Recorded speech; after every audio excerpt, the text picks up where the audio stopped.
Ukraina põllumees muutis hävitatud Vene tanki üheks riigi kõige tõhusamaks miinitõrjemasinaks. Tema põllud olid täis Vene tankitõrjemiine ja iga kord, kui ta oma traktoriga sõitis, riskis ta oma eluga. Näete, iga kord, kui Vene väed taganevad, jätavad nad maa lõhkeainetega ja hulga lõksudega kaetuks. Asi on nii hulluks läinud, et Ukraina maa-ala, mis on umbes Florida osariigi suurune, ei ole enam ohutu ei kõndimiseks ega sõitmiseks.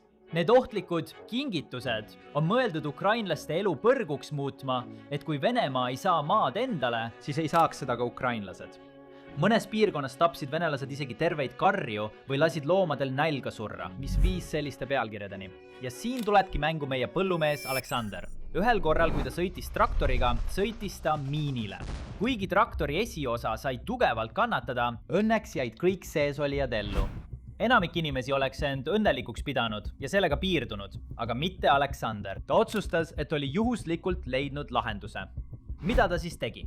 Ta võttis soomusplaadid lähedal asuva hävitatud Vene tanki küljest ja kinnitas need teise traktori külge. Veel mõne sellise lihtsa muudatusega. Ta sai lõpuks muudetud miinivastase masina, mida ta juhib ise turvalises kauguses istudes.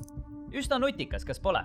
Ja nii hullumeelselt, kui see ka ei kõla, see muudetud traktor toimibki miinide vastu. Miinide eemaldamise töö, mis oleks varem võtnud aastaid ja olnud väga riskantne, saab nüüd tehtud lihtsalt ja turvaliselt. Üks mees Harkivis ütles isegi, et see meetod aitas tal ühest põllust eemaldada umbes 500 tankitõrjemiini. Kui sulle meeldivad sellised huvitavad lood, siis telli kanal.